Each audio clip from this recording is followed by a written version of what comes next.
हरे कृष्णा। पौराणिक और शिक्षाप्रद कथाओं के अंतर्गत आज हम चर्चा करेंगे हनुमान जी के पुत्र मकरध्वज की।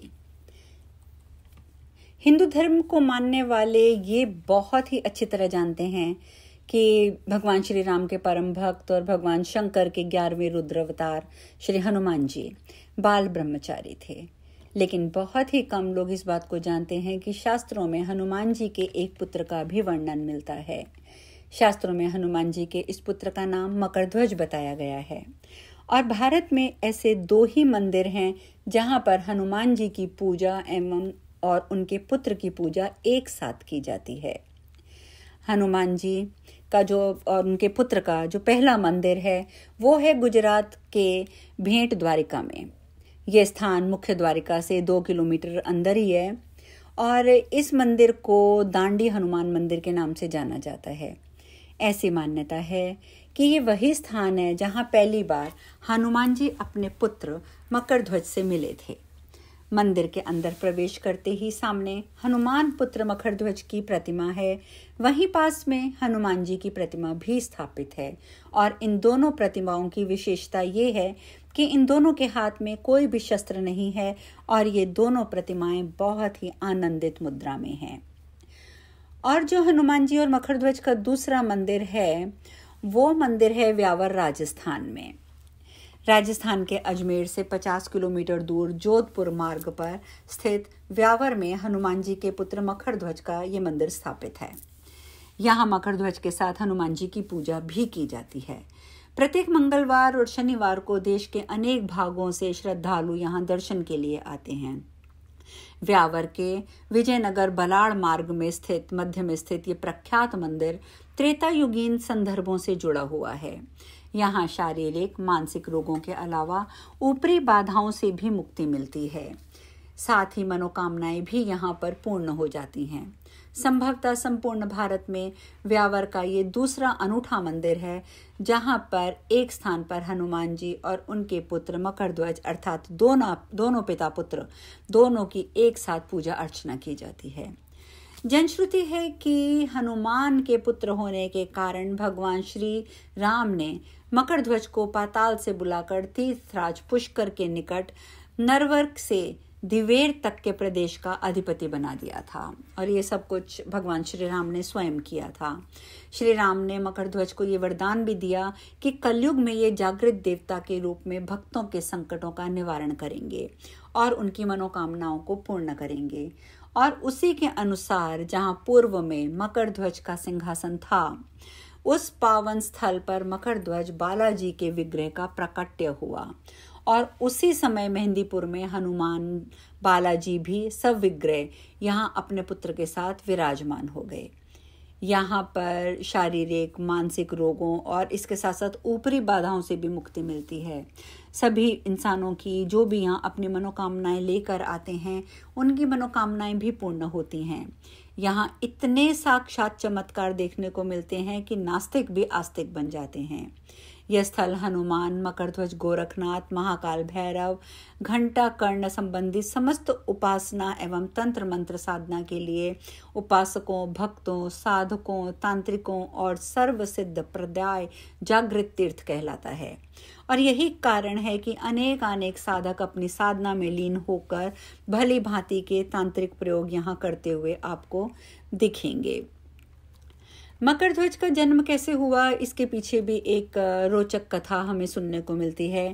कहते हैं कि जिस समय हनुमान जी सीता जी की खोज में लंका पहुंचे उस समय मेघनाथ ने उन्हें पकड़ा और रावण के दरबार में प्रस्तुत किया। तब रावण ने उनकी पूंछ में आग लगवा दी थी और हनुमान जी ने जलती हुई पूंछ से सारी लंका जला दी थी। जलती हुई पूंछ की वजह से हनुमान जी को तीव्र वेदना होने लगी थी।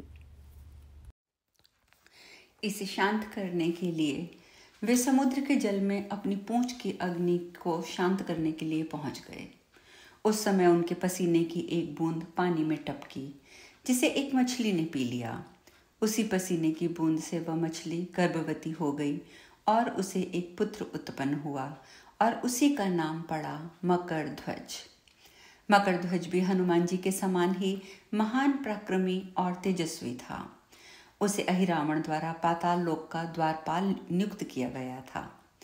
और जब अहिरावण श्री राम और श्री लक्ष्मण जी को देवी के समक्ष बलि चढ़ाने के लिए अपनी माया के बल पर पाताल ले आया था, तब श्री राम और श्री लक्ष्मण को मुक्त कराने के लिए हनुमान जी पाताल लोक पहुंचे और वहां उनकी भेंट मकरध्वज से हुई। इसके बाद मकरध्वज ने अपनी उत्पत्ति की कथा हनुमान जी को सुनाई। हनुमान जी ने अहिरावण का वध कर प्रभु श्री राम और श्री लक्ष्मण को मुक्त कराया और श्री राम ने मकरध्वज को पाताल लोक का अधिपति नियुक्त करते हुए उसे धर्म के मार्ग पर चलने की प्रेरणा दी। अब यहाँ पर जो मैं ये बात बार बार कह रही हूँ कि भगवान श्री राम और श्री लक्ष्मण जी को हनुमान जी ने मुक्त कराया, तो यहाँ पर आपको ये बात समझनी अति आवश्यक है कि प्रभु राम उस समय मनुष्य रूप धारण करके एक अवतार के रूप में थे, लेकिन वो मनुष्य का रोल प्ले कर रहे थे। अगर हम इसे अपनी आम भाषा में बोलें तो वो एक मनुष्य का रोल प्ले कर रहे थे और उसी के तहत ये आवश्यक था कि हनुमान जी आते और उन्हें छुड़ाते, क्योंकि प्रभु राम तो इस समय मानव रूप में हैं। और अब जब हनुमान जी की बात चल ही रही है तो हनुमान जी के बारे में हम एक दो बातें और करेंगे। वैसे तो शायद मैं आपको बता चुकी हूँ कि हनुमान जी सिंदूरी क्यों हुए, पर फिर भी शास्त्रों के अनुसार जो जानकारी दी गई है उसे मैं आपको एक बार पुनः बताती हूँ कि रावण को मारकर जब भगवान श्री राम सीता जी को लेकर अयोध्या आए थे, तब हनुमान जी भी भगवान राम और माता सीता के साथ आने की जिद करने लगे। भगवान राम ने उन्हें बहुत रोका, लेकिन हनुमान जी थे कि अपनी जिद पर अड़े रहे, क्योंकि वह अपना जीवन श्री राम की सेवा में बिताना चाहते थे। और श्री हनुमान जी दिन रात यही प्रयास भी करते रहते थे कि भगवान को, अपने प्रभु को कैसे खुश रखा जाए। और एक बार उन्होंने माता सीता को मांग में सिंदूर भरते हुए देखा, तो उन्होंने माता सीता से इसका कारण पूछ लिया। माता सीता ने उनसे कहा कि वे प्रभु राम को प्रसन्न करने के लिए सिंदूर लगाती हैं और इससे श्री राम की उम्र भी, आयु भी लंबी होती है, उनकी आयु में वृद्धि होती है। हनुमान जी को श्री राम को प्रसन्न करने की युक्ति इतनी पसंद आई कि उन्होंने एक बड़ा सा सिंदूर का बक्सा लिया और अपने ऊपर उल्टा लिया और पहुंच गए श्री राम जी के सामने उनके दरबार में।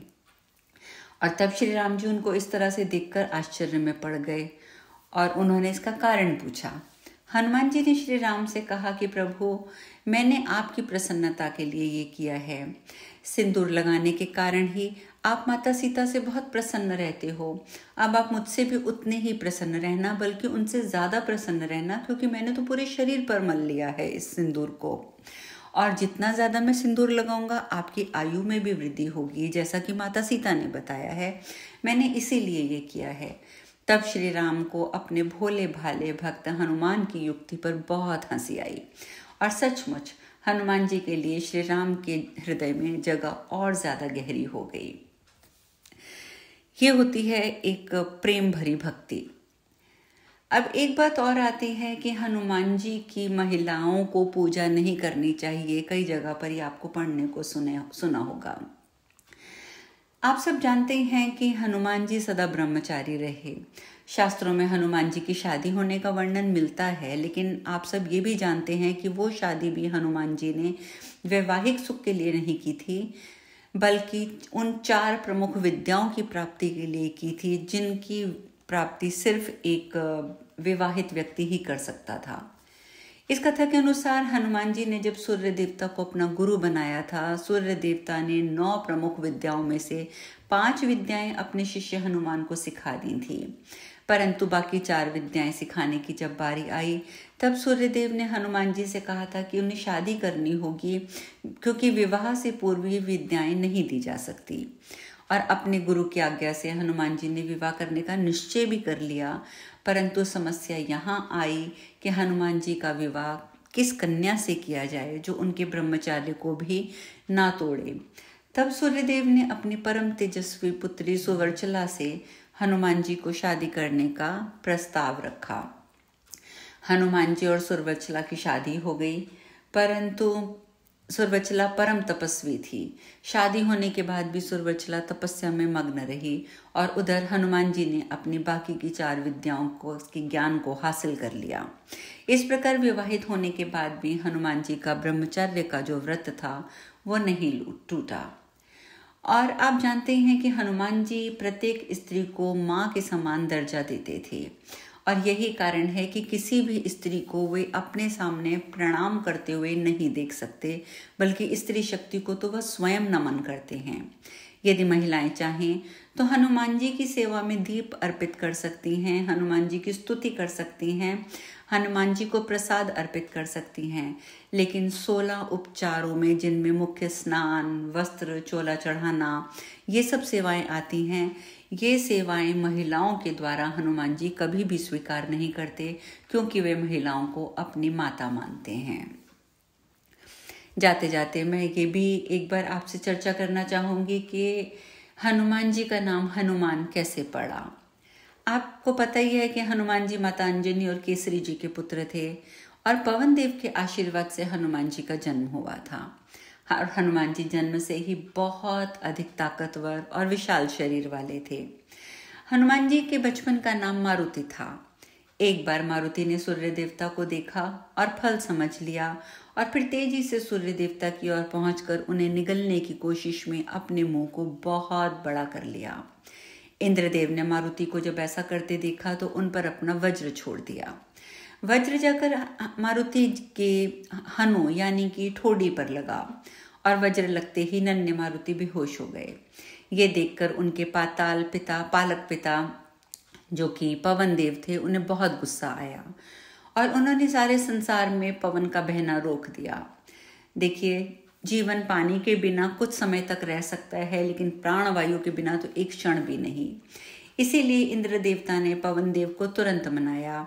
इसके बाद नन्हे मारुति को सभी देवताओं ने अपनी अपनी ओर से और शक्तियां प्रदान की। सूर्य देवता के तेज अंश प्रदान करने के कारण ही हनुमान से बुद्धि से संपन्न हुए।